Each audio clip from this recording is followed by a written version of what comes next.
Assalamualaikum warahmatullahi wabarakatuh. Saudaraku yang dirahmati Allah, sebelum engkau melanjutkan langkah hari ini, izinkan dirimu berhenti sejenak, tarik nafas perlahan, lalu hembuskan dengan rasa syukur. Rasakan setiap hembusan itu sebagai bisikan cinta dari Dia yang tak pernah jauh darimu. Bayangkan, di dalam setiap tarikan nafas, tersimpan kunci yang membuka pintu menuju hatimu. Dan di balik pintu itu, ada cahaya yang telah menunggu sejak engkau diciptakan. Cahaya yang tidak pernah padam, meski dunia berulang kali meredupkan harapanmu. Perjalanan yang akan kita lalui hari ini bukan sekadar mendengar, tetapi merasakan, bukan sekadar mengetahui, tetapi mengalami. Di sini kita akan berjalan bersama, menelusuri makna nafas sebagai kunci, hati sebagai pintu, dan Allah sebagai cahaya yang menyinari segalanya. Sebelum kita mulai, tuliskan di kolom komentar, "Aku siap membuka pintu hatiku." Karena perjalanan ini dimulai bukan dari telinga, tapi dari kesediaan hatimu untuk benar-benar pulang. Bab 1. Nafas sebagai amanah awal. Nafas adalah tanda pertama bahwa engkau hidup di dunia ini. Saat engkau dilahirkan, sebelum matamu sempat mengenal warna, sebelum telingamu mengenal suara, sebelum lidahmu mengenal kata, Allah memberimu satu karunia yang lembut namun agung. Nafas. Ia masuk begitu saja, seolah angin surga menyentuh rongga dadamu, memberi kehidupan pada daging dan darah yang baru saja terbentuk. Dan sejak saat itu, tanpa pernah engkau minta, ia menjadi irama yang mengiringi seluruh perjalananmu. Setiap tarikan adalah pengingat bahwa engkau masih diberi kesempatan, dan setiap hembusan adalah tanda bahwa engkau sedang menyerahkan hidup ini kembali kepada pemiliknya. Namun manusia sering lupa betapa berharganya anugerah ini. Kita sibuk mengejar apa yang jauh, padahal yang terdekat sering terabaikan. Nafas adalah tamu yang terus datang dan pergi, mengajarkan bahwa hidup adalah rangkaian kedatangan dan kepergian. Ia tidak pernah menuntut balasan, tidak pernah meminta imbalan, tetapi selalu setia menjaga kehidupanmu. Jika engkau mau sejenak berhenti dari kesibukan, menutup mata, dan mendengar suara halusnya, engkau akan merasakan bahwa di dalam setiap tarikan dan hembusan itu ada rahasia yang lebih dalam daripada sekadar bertahan hidup. Ada pesan bahwa engkau tidak pernah sendirian, karena ada zat yang selalu mengalirkannya kepadamu. Para arif billah mengatakan bahwa nafas adalah zikir yang tidak bersuara. Ia tidak membutuhkan lidah untuk mengucapkannya, karena ia adalah pengakuan yang dilakukan oleh seluruh tubuhmu. Ketika engkau menarik nafas, hakikatnya engkau sedang menerima rahmat Allah. Ketika engkau menghembuskannya, engkau sedang mengembalikan segalanya kepadanya. Begitulah, tanpa sadar, setiap manusia sebenarnya telah berzikir sejak lahir hingga mati. Hanya saja, mereka yang lalai menganggapnya sekadar proses alam, sedangkan mereka yang sadar memandangnya sebagai tali halus yang menghubungkan mereka langsung dengan Sang Pencipta. Perhatikanlah bagaimana setiap tarikan mengajarkan syukur dan setiap hembusan mengajarkan ikhlas. Saat engkau menarik nafas, engkau menerima kehidupan tanpa menolak. Saat engkau menghembuskannya, engkau belajar untuk melepaskan tanpa mengeluh. Dua gerakan ini adalah guru yang sabar, yang setiap detiknya mengajarkanmu makna hidup tanpa perlu kata-kata. Inilah pelajaran yang tidak bisa ditemukan di buku manapun, karena ia tidak ditulis dengan tinta di kertas, melainkan ditulis dengan cahaya di dalam dirimu. Maka sebelum engkau mencari kunci di luar, sebelum engkau mengetuk pintu-pintu yang jauh, kenalilah dulu kunci yang ada di genggamanmu, nafasmu sendiri. Karena ia adalah amanah awal yang Allah titipkan kepadamu. Ia pula yang akan menjadi saksi di akhir perjalananmu. Dan siapa yang mampu menjaga nafasnya dalam kesadaran, akan mendapati bahwa setiap hembusan bukan sekadar udara, melainkan doa yang terbang menuju langit. Dan setiap tarikan bukan sekadar oksigen, melainkan rahmat yang turun langsung dari Allah. Bab 2. Kalbu sebagai pintu rahasia. Di dalam dirimu ada sebuah pintu yang tidak terbuat dari kayu, besi, atau batu. Ia tidak memiliki engsel atau kunci logam. Pintu itu tidak dapat dibuka dengan kekuatan fisik atau kecerdikan pikiran. Ia hanya merespons satu hal, kesadaran yang jernih dan hati yang tunduk. Itulah pintu kalbu, pusat segala rasa, cermin yang memantulkan cahaya ruh, dan tempat di mana Allah bersemayam lebih dekat daripada urat lehermu. Pintu ini bukanlah sesuatu yang engkau bisa lihat dengan mata kepala, namun bisa engkau rasakan ketika engkau berani menengok ke dalam. Dan anehnya, semakin engkau mencoba membukanya dengan ambisi, semakin ia menutup rapat. Namun, ketika engkau mendatanginya dengan kerendahan hati, ia mulai retak, seakan ingin memperlihatkan rahasia di baliknya. Kalbu tidak akan terbuka hanya dengan pengetahuan atau hafalan. Banyak orang yang tahu banyak, namun tetap berdiri di luar pintu itu seumur hidupnya. Sebab pengetahuan adalah peta, sedangkan kalbu adalah wilayah yang harus engkau masuki sendiri. Kau bisa membaca tentang cinta, tapi tak akan pernah merasakan manisnya sampai engkau sendiri yang jatuh cinta. Begitu pula kalbu, ia menuntut engkau untuk hadir, bukan sekadar paham. Dan kehadiran ini hanya mungkin jika nafasmu sudah kau sadari sebagai kunci, lalu kau gunakan untuk mengetuk pintunya dengan lembut. Kalbu adalah saksi yang paling jujur dalam hidupmu. Ia mengingat semua niat, semua rahasia, bahkan yang kau coba sembunyikan dari dirimu sendiri.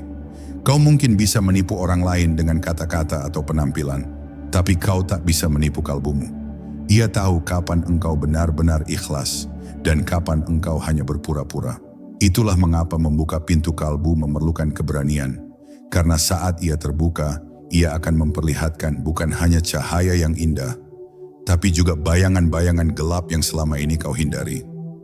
Dan di sanalah letak pembersihan dimulai. Banyak orang mencoba membuka pintu ini dengan terburu-buru, berharap menemukan cahaya tanpa harus menghadapi kegelapan dalam dirinya. Padahal perjalanan menuju cahaya justru dimulai dengan menerima bahwa ada luka, ada kesalahan, ada kelemahan. Kalbu adalah tempat di mana engkau harus menanggalkan seluruh lapisan topeng dan berdiri apa adanya di hadapan Allah. Inilah yang membuatnya menjadi pintu yang begitu suci, karena hanya mereka yang rela menanggalkan ego yang dapat melangkah melewatinya. Dan ketika pintu itu terbuka, bahkan sedikit saja, engkau akan merasakan sesuatu yang tak bisa dijelaskan dengan bahasa manusia. Ada kehangatan yang tidak berasal dari api, ada cahaya yang tidak berasal dari matahari, ada rasa damai yang tidak berasal dari dunia ini. Itulah tanda bahwa engkau mulai mendekati sumber segala kehidupan. Dan pada titik itu, engkau akan memahami mengapa nafas adalah kunci, kalbu adalah pintu, dan Allah adalah cahaya di dalamnya. Bab 3, Allah sebagai cahaya di dalamnya. Ketika engkau berhasil melewati pintu kalbu, engkau akan mendapati sesuatu yang tak pernah dapat diukur oleh waktu ataupun ruang. Ia bukanlah cahaya yang menyilaukan mata, melainkan cahaya yang menembus kesadaranmu hingga ke dasar yang terdalam. Cahaya itu tidak datang dari luar, ia telah ada di sana bahkan sebelum engkau dilahirkan. Dialah Allah, bukan sekadar nama yang diucap, tetapi kehadiran yang mengisi setiap detik hidupmu. Engkau mungkin telah menyebut namanya ribuan kali, namun baru kali ini engkau merasakannya sebagai sesuatu yang benar-benar hidup di dalam dirimu.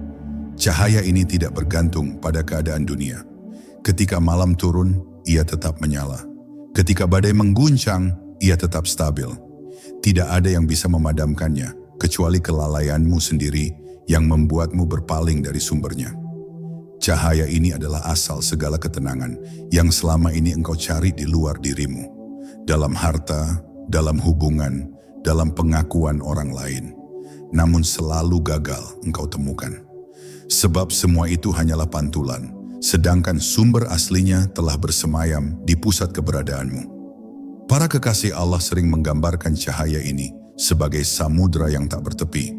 Engkau tidak bisa melihat seluruhnya sekaligus, namun setiap tetes yang engkau rasakan mengandung seluruh rahmat dan kebijaksanaannya.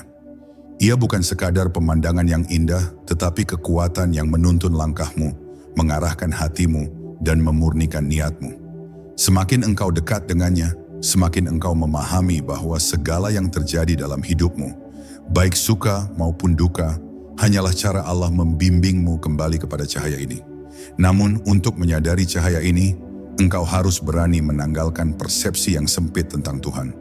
Ia bukan sekadar sosok jauh di langit, mengawasi dari kejauhan, tetapi kehadiran yang dekat tanpa jarak. Ia adalah zat yang membuat nafasmu bergerak, darahmu mengalir, dan hatimu berdegup. Ketika kesadaran ini meresap, doa tidak lagi terasa sebagai kewajiban, tetapi sebagai pertemuan. Zikir tidak lagi sekadar lafaz, tetapi sebagai tarian jiwa yang menyatu dengan sumbernya. Dan pada saat itu, engkau akan mengerti bahwa seluruh perjalanan ini, mengenali nafas, mengetuk pintu kalbu, menemukan cahaya di dalamnya, bukanlah tentang menemukan sesuatu yang baru, melainkan tentang kembali kepada sesuatu yang sejak awal sudah menjadi milikmu. Allah tidak pernah pergi darimu. Kitalah yang sering berjalan terlalu jauh dari kesadaran akannya. Dan cahaya ini adalah undangan lembut untuk pulang. Bab 4. Menjernihkan nafas, membersihkan kalbu. Setelah engkau mengenali bahwa nafas adalah kunci dan kalbu adalah pintu, langkah berikutnya adalah membersihkan jalan di antara keduanya. Sebab, betapapun indahnya kunci, jika pintu dipenuhi debu, karat, dan penghalang, ia tak akan terbuka sepenuhnya. Nafas yang lalai menjadi keruh seperti air yang bercampur lumpur, sedangkan kalbu yang dibiarkan kotor akan memantulkan bayangan yang keliru, bukan cahaya yang murni. Maka, perjalanan ini menuntut engkau untuk menjernihkan nafasmu dan membersihkan kalbumu, bukan sekali, tetapi setiap hari. Menjernihkan nafas bukan berarti mengubah caramu bernafas secara fisik semata, tetapi mengisinya dengan kesadaran.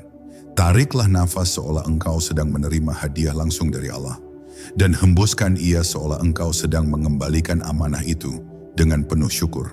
Setiap kali engkau menghirup udara, sadari bahwa itu adalah karunia yang tidak semua orang di dunia ini bisa rasakan hari ini. Setiap kali engkau menghembuskannya, lepaskan pula segala beban yang merantai hatimu. Penyesalan, kemarahan, kesedihan yang tidak perlu engkau simpan. Membersihkan kalbu adalah pekerjaan yang lebih halus, namun lebih sulit. Ia memerlukan keberanian untuk melihat apa yang selama ini engkau hindari. Ada luka yang engkau tutupi dengan senyuman, ada amarah yang engkau sembunyikan di balik kata-kata sopan, ada ketakutan yang engkau pendam di balik doa-doa yang terdengar indah. Membersihkan kalbu berarti duduk sendirian di hadapan Allah, tanpa topeng, tanpa dalih, membiarkan cahayanya menembus semua sudut gelap yang selama ini engkau kunci rapat-rapat. Proses ini seringkali tidak nyaman. Cahaya yang masuk ke kalbu bisa terasa panas ketika ia membakar kebohongan dan kesombongan yang engkau pelihara. Namun seperti matahari yang membakar kabut, rasa panas itu akan membawa kejernihan yang tidak ternilai. Engkau akan mulai melihat dirimu dengan mata yang lebih jujur, dan pada saat yang sama, engkau akan melihat orang lain dengan mata yang lebih lembut. Pembersihan ini membuat kalbu menjadi cermin yang jernih, sehingga cahaya Allah bisa terpantul tanpa distorsi. Dan ketika nafasmu mulai jernih, kalbumu mulai bersih, engkau akan mendapati bahwa hubunganmu dengan Allah tidak lagi terhalang. Setiap tarikan terasa seperti sapaan lembutnya, setiap hembusan terasa seperti jawabannya. Engkau tidak lagi beribadah karena takut atau berharap semata, tetapi karena rindu. Rindu yang tidak bisa dihapus oleh jarak atau waktu, karena engkau tahu, Dia selalu ada. Di dalam nafasmu, di dalam kalbumu, di dalam seluruh keberadaanmu. Bab 5. Saat nafas menjadi zikir. Pada awalnya, engkau mungkin mengira zikir hanyalah rangkaian kata yang diucapkan oleh lidah. Engkau duduk, menunduk, mengulang nama Allah dengan suara atau dalam hati. Namun ada tahap ketika zikir tidak lagi menjadi aktivitas terpisah dari hidupmu. Ia menjadi napas itu sendiri. Setiap tarikan adalah Allahu Akbar. Setiap hembusan adalah Alhamdulillah. Engkau tidak lagi memaksakan ingatan kepadanya, sebab ingatan itu sudah menyatu dengan ritme hidupmu. Saat nafas menjadi zikir, engkau tidak perlu lagi menunggu waktu khusus untuk mengingat Allah. Pagi, siang, malam, saat bekerja, saat berjalan, bahkan saat engkau diam sekalipun, nafasmu terus berputar membawa namanya. Inilah rahasia para wali Allah. Mereka tidak menambah zikir ke dalam hidup mereka, tetapi mereka menjadikan hidup mereka sebagai zikir itu sendiri. Dengan begitu, tidak ada jeda antara ibadah dan kehidupan, karena keduanya telah menyatu menjadi satu arus yang mengalir tanpa henti. Proses ini dimulai dengan kesadaran sederhana. Saat menarik nafas, hadirkan perasaan menerima rahmat Allah. Saat menghembuskan nafas, hadirkan rasa menyerahkan segalanya kepadanya. Awalnya engkau perlu mengingatkan dirimu, tetapi lama-kelamaan tubuh dan jiwamu akan terbiasa. Engkau akan mendapati bahwa zikir bukan lagi sesuatu yang engkau lakukan, tetapi sesuatu yang engkau jalani. Nafasmu menjadi tasbih yang tak pernah berhenti, bahkan saat engkau tidur. Dan pada titik ini, kehadiran Allah menjadi begitu dekat. Engkau merasakannya bukan hanya ketika berdoa, tetapi juga ketika meneguh air, ketika memandang langit, bahkan ketika mendengar suara angin. Semua hal menjadi pengingat akannya. Tidak ada lagi yang benar-benar biasa, karena segala sesuatu menjadi ayat yang terbaca oleh kalbumu. Engkau akan mengerti makna firman-Nya bahwa Dia lebih dekat dari urat lehermu, sebab engkau merasakannya di setiap hembusan yang keluar dari dirimu. Maka, menjaga nafas agar tetap menjadi zikir bukanlah sekadar latihan, tetapi penjagaan terhadap hubungan terindah yang engkau miliki dalam hidup ini. Ia adalah jembatan yang menghubungkan bumi dan langit dalam dirimu. Dan selama jembatan itu tetap utuh, engkau tidak akan pernah merasa terputus. Sekalipun dunia mencoba memisahkanmu dari ketenangan, nafasmu akan selalu membawamu pulang kepadanya. Bab 6. Mengetuk pintu dengan kesabaran. Ada orang yang ingin membuka pintu kalbu secepat kilat, berharap melihat cahaya dalam sekejap, seperti membalikkan telapak tangan. Mereka mulai dengan semangat yang menggebu, tetapi cepat lelah ketika tak segera melihat hasil. Padahal pintu kalbu bukanlah pintu dunia yang bisa dipaksa dengan tenaga. Ia adalah pintu yang hanya terbuka bagi mereka yang mengetuknya dengan sabar, dengan ritme yang lembut, seperti ketukan hujan di malam hari yang membuat hati tenang. Sabar bukan berarti pasif, melainkan kesetiaan untuk tetap hadir, meski jalan terasa sepi dan sunyi. Kesabaran adalah ujian pertama bagi mereka yang ingin masuk lebih dalam. Sebab di antara ketukan dan terbukanya pintu, ada masa hening yang panjang.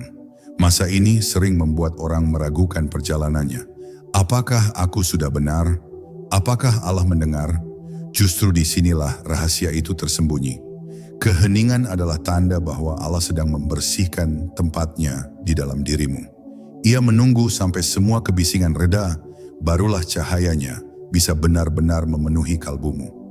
Nafas yang dijaga dalam kesabaran akan menjadi ketukan yang konstan di pintu itu. Tarik nafas dengan sadar, hembuskan dengan ikhlas, ulangi terus tanpa bosan. Seperti tetesan air yang pada akhirnya melubangi batu, begitu pula kesabaranmu akan melembutkan pintu kalbu yang keras oleh ego. Setiap detik kesabaranmu adalah undangan yang halus. Setiap menitnya adalah pengakuan bahwa engkau tidak bisa masuk tanpa izinnya. Kadang Allah membiarkanmu mengetuk lama bukan karena Dia menolakmu, melainkan karena Dia ingin hatimu siap menerima cahaya ketika pintu itu dibuka. Cahaya yang terlalu besar untuk hati yang belum siap justru akan membutakan, bukan menerangi. Maka masa penantian itu adalah masa pemurnian. Mengikis kesombongan, mengikis keinginan yang salah, mengikis gambaran palsu tentang diri dan tentangnya. Hingga ketika pintu terbuka, engkau masuk bukan sebagai orang yang menuntut, tetapi sebagai hamba yang menerima. Dan ketika akhirnya pintu itu terbuka, engkau akan tahu bahwa setiap detik kesabaranmu tidak sia-sia. Semua penantian itu berubah menjadi rasa syukur yang dalam, syukur yang membuat air mata jatuh tanpa dipanggil. Engkau akan menyadari bahwa perjalanan ini bukan tentang cepat atau lambat, tetapi tentang kesediaan untuk tetap mengetuk dengan hati yang percaya. Sebab dalam setiap ketukan yang engkau lakukan dengan sabar, sebenarnya engkau sudah berada di hadapannya. Bab 7. Cahaya yang menyembuhkan. Ketika pintu kalbu mulai terbuka, hal pertama yang akan engkau rasakan bukanlah kilatan cahaya yang memukau, melainkan sentuhan yang menyembuhkan. Ia datang perlahan, merayap lembut seperti matahari pagi yang menghangatkan bumi setelah malam yang panjang. Cahaya itu tidak hanya mengusir gelap, tetapi juga menyembuhkan luka-luka yang telah lama engkau simpan.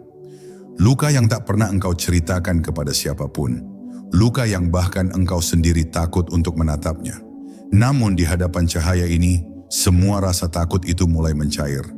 Penyembuhan dari cahaya Allah tidak selalu terasa manis di awal. Ada kalanya ia terasa seperti air yang membasuh luka terbuka. Perih, panas, membuat mata ingin menutup. Tapi setelah itu ada rasa lega yang sulit diungkapkan. Cahaya itu membersihkan, mengeluarkan racun yang tersimpan di dasar hati, menggantinya dengan rasa damai yang tidak pernah engkau temui di dunia luar. Setiap tarikan nafas membawa masuk kelembutan itu, setiap hembusan nafas mengeluarkan sisa-sisa kepedihan yang menyesakan. Inilah mengapa para kekasih Allah selalu mengatakan bahwa cahayanya bukan hanya menerangi, tetapi juga menghidupkan. Ia menghidupkan bagian-bagian dirimu yang telah lama mati. Harapan yang padam, cinta yang membeku, keyakinan yang pudar. Semua itu kembali berdenyut seolah disiram oleh mata air yang mengalir dari sumber yang tidak pernah kering. Dan yang paling ajaib, cahaya ini tidak hanya menyembuhkan dirimu, tetapi juga membuatmu mampu membawa penyembuhan bagi orang lain melalui senyummu, kata-katamu, dan bahkan diamnya dirimu. Namun, untuk menerima penyembuhan ini, engkau harus membiarkan dirimu terbuka sepenuhnya. Tidak lagi mengunci bagian-bagian hati yang rapuh, tidak lagi menutupi luka dengan kebohongan atau kesibukan. Engkau hanya perlu duduk di hadapannya, membiarkan cahaya itu mengalir tanpa menghalanginya. Mungkin akan ada air mata, mungkin akan ada getaran di dada, tetapi itu semua adalah tanda bahwa hatimu sedang dipulihkan oleh tangan yang tak terlihat, namun paling kuasa. Dan ketika cahaya itu telah mengisi setiap ruang di kalbumu, engkau akan merasakan sebuah rasa tenang yang tidak lagi bergantung pada keadaan luar. Dunia bisa bising, tapi hatimu tetap hening. Dunia bisa gelap, tapi di dalammu tetap terang. Inilah tanda bahwa engkau telah menerima bagian dari cahaya itu, dan ia akan terus menyertaimu kemanapun engkau pergi. Bukan untuk disimpan sendiri, tetapi untuk menjadi lentera bagi siapa saja yang sedang tersesat dalam gelap. Bab 8. Menjadi cermin cahaya. Ketika cahaya Allah telah mengisi kalbumu, engkau mulai menyadari bahwa dirimu bukanlah pemilik cahaya itu, melainkan cermin yang memantulkannya. Seperti bulan yang memantulkan sinar matahari, engkau tidak mengeluarkan cahaya dari dirimu sendiri, tetapi mengembalikan apa yang telah engkau terima. Perbedaan hanya terletak pada kejernihan cermin itu. Semakin jernih kalbumu, semakin murni cahaya yang keluar darimu, tanpa warna yang dipalsukan oleh ego atau ambisi. Menjadi cermin cahaya berarti hidup dengan kesadaran bahwa segala kebaikan yang engkau lakukan bukan berasal dari kekuatanmu sendiri, melainkan dari pancarannya melalui dirimu. Engkau tidak lagi sibuk mengklaim, tidak lagi tergoda untuk mengambil pujian, karena engkau tahu bahwa tanpa sumber cahaya itu, engkau hanyalah permukaan yang gelap. Kesadaran ini melahirkan kerendahan hati yang dalam, membuatmu ringan untuk menolong, sabar untuk mendengar, dan lembut dalam berbicara. Namun menjaga cermin ini agar tetap jernih adalah pekerjaan yang tak pernah selesai. Debu ego bisa kembali menempel kapan saja. Rasa ingin dipuji, keinginan untuk diakui, atau bisikan untuk membalas dendam adalah goresan yang dapat merusak pantulan cahaya itu. Karena itu, engkau harus terus-menerus membersihkannya dengan zikir, doa, dan kesadaran. Seperti cermin yang dibersihkan setiap hari agar pantulannya tetap jelas, demikian pula kalbumu harus dibersihkan dari niat yang salah dan pikiran yang mengotori. Ketika engkau berhasil menjaga kejernihan itu, orang-orang di sekitarmu akan merasakannya tanpa perlu penjelasan. Mereka mungkin tidak mengerti kata-kata yang engkau ucapkan, tetapi mereka merasakan ketenangan saat berada di dekatmu. Mereka merasakan seperti sedang duduk di bawah teduhnya pohon pada siang yang terik, meski engkau tidak sedang memberikan apa-apa secara fisik. Itulah tanda bahwa cahaya yang engkau pantulkan telah sampai kepada mereka. Dan pada akhirnya, menjadi cermin cahaya bukanlah tentang kemuliaan pribadi, melainkan tentang menjadi saluran yang bersih bagi rahmat Allah untuk mengalir. Engkau hadir di dunia ini bukan sekadar untuk mencari cahaya bagi dirimu sendiri, tetapi untuk membantu orang lain menemukan jalan menuju sumber yang sama. Sebab cahaya yang sejati semakin dibagikan, semakin bertambah terang di dalam dirimu. Bab 9. Pulang melalui nafas. Perjalanan spiritual ini pada akhirnya selalu bermuara pada satu kata, pulang. Pulang bukan berarti kembali ke tempat fisik yang pernah engkau tinggalkan, tetapi kembali ke keadaan asal jiwamu. Keadaan ketika engkau masih suci, sebelum dunia membentukmu dengan segala topeng dan beban. Nafas menjadi jalan pulang yang paling setia, karena ia selalu menghubungkan dirimu dengan Allah, tanpa memandang di mana engkau berada. Setiap tarikan nafas adalah undangan untuk kembali masuk ke dalam, ke ruang sunyi di pusat keberadaanmu, tempat di mana suara dunia tak lagi terdengar. Di sana, engkau menemukan bahwa semua pencarian yang melelahkan di luar hanyalah bayangan dari satu kerinduan kepada Sang Pencipta. Dan setiap hembusan nafas adalah langkah untuk melepaskan, membiarkan semua hal yang tidak perlu ikut keluar, seperti debu yang dibawa angin, pergi entah kemana. Nafas yang engkau sadari sebagai zikir akan membimbingmu melewati segala keraguan dan kegelisahan. Ia adalah kompas yang tidak pernah salah arah, karena ujungnya selalu mengarah pada Dia. Bahkan ketika engkau tersesat dalam labirin pikiran dan perasaan, satu tarikan nafas yang penuh kesadaran sudah cukup untuk menunjukkan jalan kembali. Inilah sebabnya para kekasih Allah mampu tetap tenang di tengah badai, karena mereka selalu memegang tali halus ini yang menghubungkan bumi dengan langit. Namun pulang melalui nafas bukan berarti engkau meninggalkan dunia sepenuhnya. Justru sebaliknya, engkau kembali ke dunia dengan cara yang baru. Engkau hadir sepenuhnya, bekerja, berbicara, mencinta, dan berinteraksi. Tetapi hatimu tidak lagi hanyut oleh semua itu. Nafas yang sadar membuatmu berada di dunia tanpa terikat olehnya, seperti perahu yang mengapung di permukaan air tanpa tenggelam. Dan ketika engkau mulai mengerti makna pulang ini, engkau menyadari bahwa perjalananmu tidak lagi tentang menemukan sesuatu yang baru, tetapi tentang mengingat kembali apa yang sejak awal sudah ada di dalam dirimu. Allah selalu ada di sana, di balik setiap tarikan dan hembusan nafasmu. Dan kini, dengan hati yang jernih dan pintu kalbu yang terbuka, engkau siap untuk masuk ke pertemuan terakhir yang menjadi puncak dari seluruh perjalanan ini. Bab 10. Cahaya di dalamnya. Di ujung perjalanan panjang ini, engkau tiba di ruang yang tak lagi memiliki jarak antara dirimu dan Dia. Semua langkah, semua pencarian, semua luka, bahkan semua kebingungan yang dulu menghantui, kini larut dalam satu kesadaran yang murni. Allah tidak pernah jauh. Dia tidak menunggu di ujung dunia atau di balik tabir tebal, tetapi telah bersemayam di dalam hatimu sejak awal. Ketika engkau duduk dalam hening, merasakan nafas mengalir masuk dan keluar, engkau mulai melihat sesuatu yang tak dapat dilihat mata biasa. Cahaya yang tidak berasal dari matahari atau bulan, tetapi dari sumber segala cahaya. Ia tidak menyilaukan, melainkan menenangkan. Ia tidak datang dari luar, melainkan memancar dari pusat dirimu sendiri. Dan ketika engkau menatapnya dengan batin, engkau tahu inilah cahaya yang dimaksud dalam firman-Nya. Allah adalah cahaya langit dan bumi. Cahaya itu tidak berkata-kata, tetapi Ia mengajarimu lebih dari ribuan kitab. Ia mengajarkan bahwa semua doa yang engkau panjatkan sebenarnya adalah bisikan dari cahaya ini kepada dirinya sendiri. Ia mengajarkan bahwa setiap cinta yang engkau rasakan hanyalah pantulan kecil dari lautan cintanya. Dan Ia mengajarkan bahwa engkau tidak perlu lagi mencari Dia di luar, karena Dia sudah sepenuhnya memenuhi segala ruang di dalam dirimu. Kini engkau mengerti bahwa nafas adalah kunci, kalbu adalah pintu, dan cahaya ini adalah perjumpaan yang sesungguhnya. Setiap tarikan nafas adalah langkah masuk, setiap hembusan nafas adalah penyerahan total. Engkau tidak lagi memohon cahaya dari luar, karena engkau telah menjadi bagian dari cahaya itu sendiri. Inilah makna sejati pulang, bukan sekadar kembali, tetapi menyadari bahwa engkau tidak pernah benar-benar pergi. Maka, dengan hati yang telah dipenuhi cahaya, engkau berdiri kembali di dunia ini. Dunia yang sama, tetapi kini engkau melihatnya dengan mata yang berbeda. Setiap wajah, setiap daun, setiap angin yang berhembus, kini engkau lihat sebagai cahaya yang sama. Dan dalam bisikan yang lembut, hatimu berkata, "Aku telah pulang."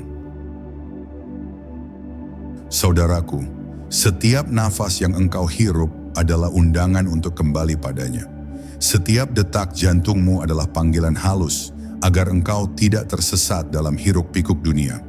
Dan setiap cahaya yang memancar dari dalam hatimu adalah tanda bahwa Allah tidak pernah meninggalkanmu walau sedetik pun. Ingatlah, kunci itu sudah ada di genggamanmu, pintu itu ada di dalam dirimu, dan cahaya itu adalah Dia yang tak pernah padam. Jangan menunggu esok untuk merasakannya. Tarik nafas sekarang dan biarkan hatimu terbuka sepenuhnya. Wassalamualaikum warahmatullahi wabarakatuh. Jika engkau merasakan setitik cahaya dalam perjalanan ini, tuliskan di komentar, "Cahaya itu hidup di dalamku," agar saudaramu yang lain pun ikut merasakannya.